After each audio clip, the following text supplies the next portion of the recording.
Welcome hour grow knowledge channel.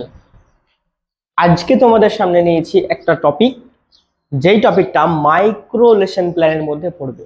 দেখো, এখন 2026-এ টেটের মাধ্যমে কিন্তু প্রাইমারি টিচার অনেক নিয়োগ হতে চলেছে।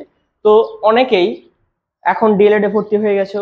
ডিএলএড এ ভর্তি হওয়ার পর দেখবা তোমাদের সব থেকে প্রথমে ফেস করতে হবে মাইক্রো লেসন প্ল্যানের মধ্যে। তো দেখো, মাইক্রোলেশন প্ল্যানটা কোন কাজে লাগবে না, তুমি যদি প্রাইমারি টেট ক্র্যাক করো বা যদি কোনো ইন্টারভিউ যাও, সেই তখন যে পড়ানোর দক্ষতা, সেই দক্ষতা কিন্তু যাচাই করতে কিন্তু এই মাইক্রোলেশন প্ল্যানের মাধ্যমে করতে হবে বা তোমাকে ডেমো দিতে হবে। তো সব থেকে প্রথমে যেটা আমি আসি যে ডিএলএড করতে হবে। ডিএলএড করার সময় তোমাদের প্রথম যে বর্ষ রয়েছে বা ফার্স্ট সেমিস্টার রয়েছে ডিএলএড এর, সেই তখন তোমাদের প্রধান যে কাজটা রয়েছে মাইক্রোলেশন প্ল্যান করা। তো সেই মাইক্রোলেশন প্ল্যানের মধ্যে আমরা দেখতে পাবো 5টা দক্ষতা রয়েছে। কটায় দক্ষতা রয়েছে? 5টি দক্ষতা রয়েছে। সেই 5টি দক্ষতার মধ্যে আজকে সবচেয়ে প্রথম যে দক্ষতা রয়েছে সেই দক্ষতা সম্পর্কে আলোচনা করা হবে। তো সবচেয়ে প্রথমে আমরা দেখছি যে 5টি দক্ষতা রয়েছে, সেই দক্ষতার প্রথম যে দক্ষতাটা রয়েছে সেই দক্ষতাটা কি না, সেই দক্ষতাটা হচ্ছে সমন্বয় সাধন দক্ষতা। কি রয়েছে? সমন্বয় সাধন দক্ষতা। সমন্বয় সাধন দক্ষতা কি রয়েছে? সমন্বয় সাধন দক্ষতা। সেই সমন্বয় সাধন দক্ষতাটা যদি আমরা আলোচনা করি, আলোচনা করতে গিয়ে আমরা প্রথমেই দেখব কি না, আমাদের এই দক্ষতাটা কিভাবে আমরা উপস্থাপন করব আমাদের শিক্ষার্থীর সামনে বা আমাদের যদি মাইক্রোলেশন প্ল্যান কোনো টিচার দেখে সেই টিচারের সামনে। তো প্রথমে আমরা মাথায় রাখতে হবে বা মাথায় রাখবো যেটা, যে সমন্বয় সাধন দক্ষতাটা হচ্ছে যে একটা টপিক পড়াতে পড়াতে বা একটা বিষয় পড়াতে পড়াতে অন্য আরো টপিক বা বিষয় দিয়ে কিন্তু আমি আবার আমার সেই প্রধান টপিকে ফিরে আসব।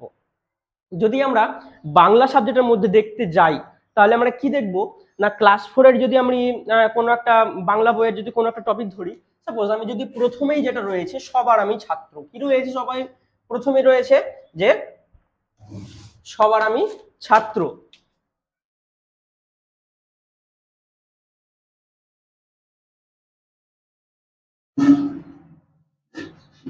তো সবার আমি ছাত্র এটি লিখেছে কে? সুনির্মল বসু। সবার আমি ছাত্র যখন পড়াবো বা উপস্থাপন করব আমি ছাত্রদের সামনে, তো প্রথমে কি করব, যেহেতু এটা বাংলা সাবজেক্ট, প্রথমে কিন্তু ছাত্রদের ভালোভাবে বোঝাতে হবে অথবা হয়তো সরব পাঠ করতে হবে। তো প্রথমে যদি সরব পাঠ করি, তো সরব পাঠ করার সাথে সাথে যদি আমি বাচ্চাদের বুঝিয়ে দেই এবং যদি কোশ্চেন করি, এই দক্ষতা কিন্তু খুবই সহজ হয়ে যাবে। তো প্রথমে আমরা কি করব, সবার আমি ছাত্র পড়াতে গিয়ে প্রথম যে লাইনটা রয়েছে যে সবার আমি ছাত্র, সুনির্মল বসু লিখেছে, প্রথম যে লাইনটা রয়েছে যে আকাশ আমায় শিক্ষা দিল উদার হতে ভাইরে, প্রথমেই দেখতে পাচ্ছি যে কবি, আমাদের যে কবি রয়েছে সেই কবি উদার হওয়ার শিক্ষা পাচ্ছে কোথা থেকে? আকাশের কাছ থেকে। তো ছাত্রদের সামনে আমরা এই প্রথম কোশ্চেনটা উপস্থাপন যদি করি, যে যদি আমরা ছাত্রদেরকে জিজ্ঞাসা করি যে কবি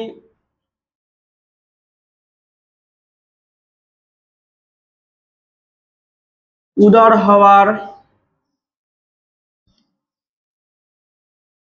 শিক্ষা কোথা থেকে পাই,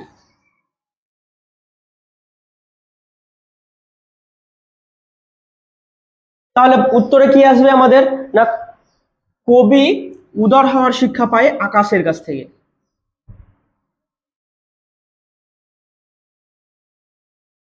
আকাশ, আকাশের কাছ থেকে। এবার নেক্সট তোমাদের সমন্বয় সাধনের ধাপটা চলে এসছে, তোমাদের সমন্বয় সাধনের ধাপটা চলে এসছে। যে নেক্সট যে কোশ্চেন করব সেই কোশ্চেন, প্রথম কোশ্চেন রিলেটেড কোশ্চেন হবে।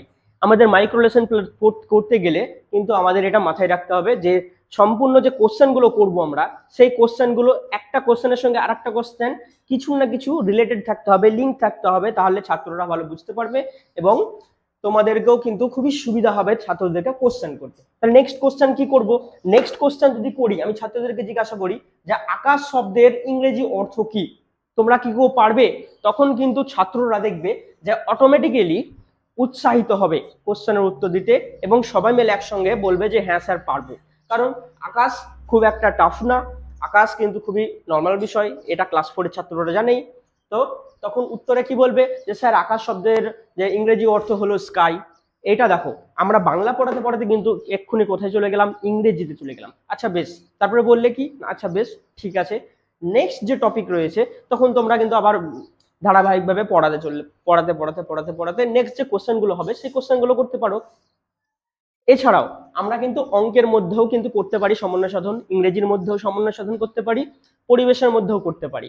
তো আমরা যদি অঙ্কের মধ্যে দেখি, অঙ্কের মধ্যে দেখলে পরে কি হবে না, অঙ্কের মধ্যে দেখলে পরে হবে যে যদি কোনো সংখ্যার সঙ্গে কোনো সংখ্যা যোগ করা হয়, যোগ করার পর যে যোগফলটা রয়েছে সেই যোগফলটা ইংরেজিতে বলো, অথবা হয়তো কোনো সংখ্যা আছে সেই সংখ্যার ইংরেজি বানানটা বলো। সাপোজ আমরা যদি 6 বলি, 6 এর ইংরেজি যে ওয়ার্ডটা রয়েছে সেই ইংরেজি ওয়ার্ডটা তোমরা উচ্চারণ করে বলো, সেটাও কিন্তু কি করবে না বাচ্চারা কিন্তু উৎসাহিতভাবে বলবে। এবং বাচ্চাদের কাছে সমন্বয় সাধনে আমরা এমন ভাবে উপস্থাপন করব যাতে বাচ্চাদের কোনো বুঝতে অসুবিধা না হয়, কারণ তারা 1 থেকে 4 এর মধ্যে পড়ছে, একদম শিশু তারা, তাদের যে আয়ত্ত সেই আয়ত্তের মধ্যে কিন্তু আমাদের কি করতে হবে না কোশ্চেন করতে হবে এবং তাদেরকে তাদের মতো করে বোঝাতে হবে। কারণ এখনকার যে পড়াশোনার যে নিয়মটা রয়েছে এনইপি সিস্টেম, তো সেই সিস্টেম অনুযায়ী এখন কিন্তু আমাদের শিশু কেন্দ্রিক শিক্ষার মধ্যে কিন্তু চলছে।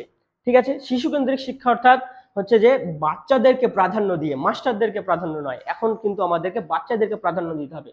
যদি বাচ্চারা কোনো কোশ্চেন করে সেই কোশ্চেনের উত্তর দেওয়ার চেষ্টা করতে হবে।